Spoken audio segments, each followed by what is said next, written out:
Assalamualaikum warahmatullahi wabarakatuh. Selamat datang. Perkenalkan, nama saya Putri Alisa Sifatunada. Saya merupakan mahasiswa Fakultas Kedokteran Universitas Airlangga angkatan 2020.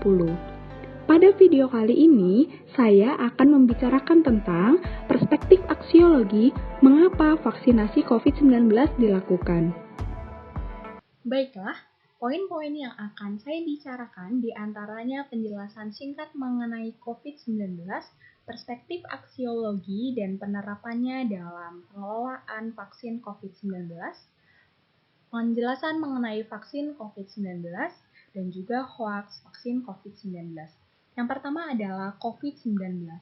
COVID-19 menjadi permasalahan baru di tengah ketentraman dunia. Dengan adanya COVID-19, dunia mengalami perubahan yang sangat signifikan. Sejak diumumkannya COVID-19 sebagai pandemi, tentu setiap negara di dunia masih awam dengan virus ini. Akibatnya terjadi kegagapan dalam menghadapi persoalan baru. Persoalan baru yang dimaksud yaitu datangnya virus baru, yakni Severe Acute Respiratory Syndrome Coronavirus 2. Dengan sebutan nama penyakit Coronavirus Disease 2019 atau yang biasa disingkat COVID-19. Virus ini berasal dari Wuhan, Tiongkok. Coronavirus hanya akan hidup ketika ada sel inangnya, maka untuk saat ini manusia menjadi inang utama yang dapat mentransmisikan virus ke sesamanya. Terlebih lagi karena virus ini dapat bertransmisi melalui droplet yang keluar saat batuk atau bersin. Beberapa pasien yang terjangkit COVID-19 biasanya disebabkan oleh adanya kontak erat dengan penderita lainnya. Selanjutnya, perspektif aksiologi. Sebelum mengetahui hubungan antara perspektif aksiologi dan penerapannya dengan pengelolaan vaksin COVID-19, perlu diketahui bahwa aksiologi merupakan cabang ilmu filsafat yang berhubungan dengan pertanyaan mengapa dan untuk apa. Aksiologi mengkaji tentang nilai kehidupan secara mendasar dan juga penggunaan ilmu tersebut dalam rangka memenuhi nilai kehidupan manusia.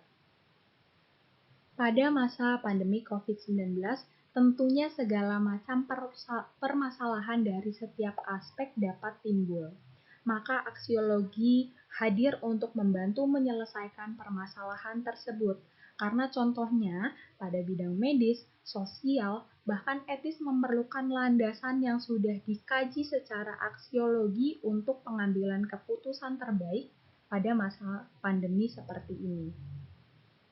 Faktanya, pada saat pandemi COVID seperti ini, dilihat secara aksiologi, pandemi COVID-19 dapat mengembalikan manusia ke dalam nilai-nilai kehidupan. Contohnya adalah nilai keagamaan dan peningkatan solidaritas antar masyarakat, bahkan antar masyarakat dan pemerintah, yaitu untuk bersama-sama menanggulangi COVID-19. Salah satu bukti kesolidaritasan masyarakat dan pemerintah yaitu penyebaran jargon di rumah aja yang telah disebarluaskan di berbagai media elektronik. Dari perspektif aksiologi dan hubungannya dengan penerapan pengelolaan vaksin COVID-19 ini, maka hadirlah pertanyaan, yaitu mengapa vaksinasi COVID-19 dilakukan? Pertama-tama, vaksinasi merupakan proses pemberian vaksin atau vaksin ini merupakan sediaan biologis yang berisi antigen.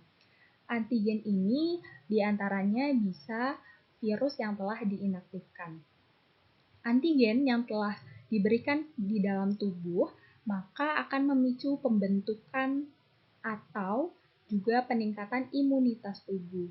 Sehingga ketika ada pajanan suatu penyakit, maka hal itu bisa dihalau karena sudah adanya imunitas dari tubuh.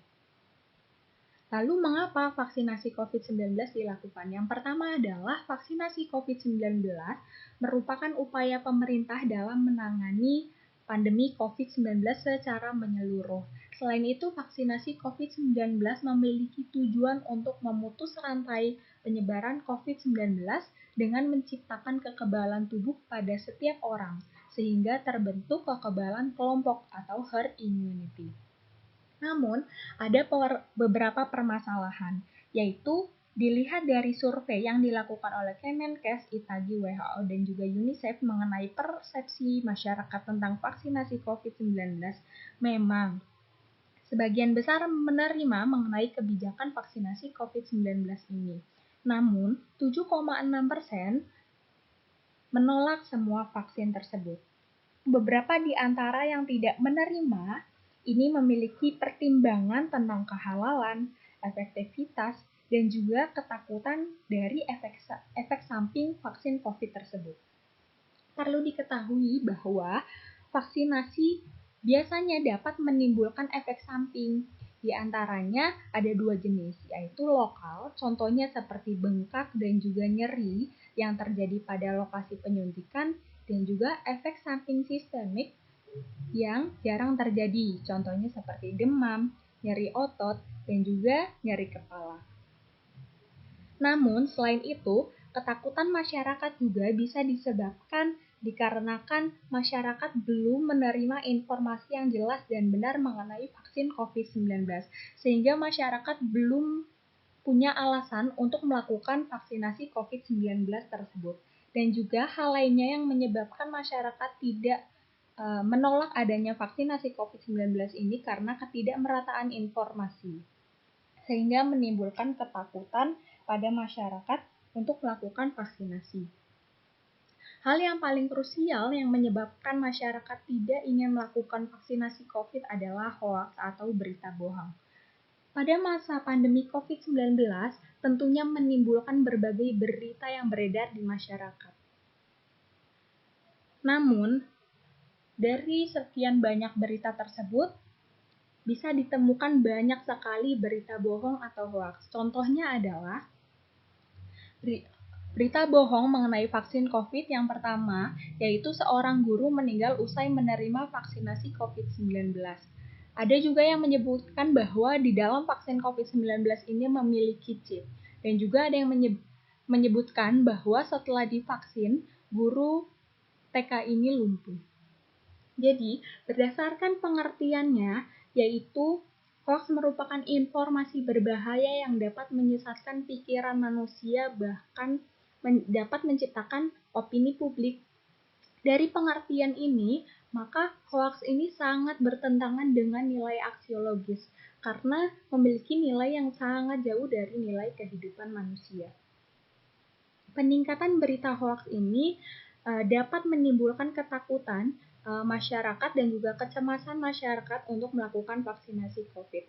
Oleh karena itu, pemerintah melakukan berbagai upaya untuk memerangi penyebaran berita hoax, di antaranya dengan melakukan kampanye, penetapan hukuman bagi orang yang menyebarkan berita hoax, dan juga berkolaborasi bersama berbagai organisasi untuk melakukan edukasi mengenai pemberitaan di dunia maya. Selain itu, Kepolisian Indonesia juga memberikan pelayanan yang optimal dalam menyelesaikan permasalahan di bidang teknologi informasi. Namun, kita sebagai masyarakat juga perlu proaktif dalam menanggulangi hoaks yang beredar, yaitu dengan membaca secara teliti dan juga tidak menyebarkan berita secara sembarangan.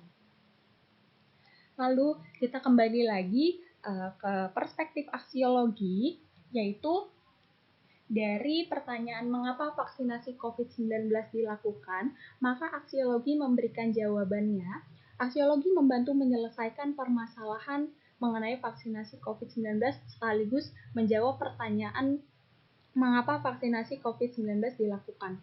Karena vaksinasi COVID-19 selain karena sebagai upaya pemerintah untuk melakukan penanggulangan di dalam pandemi COVID-19 ini, vaksinasi COVID-19 juga bertujuan untuk tercapainya herd immunity atau kekebalan kelompok. Namun, tujuan ini tidak akan tercapai.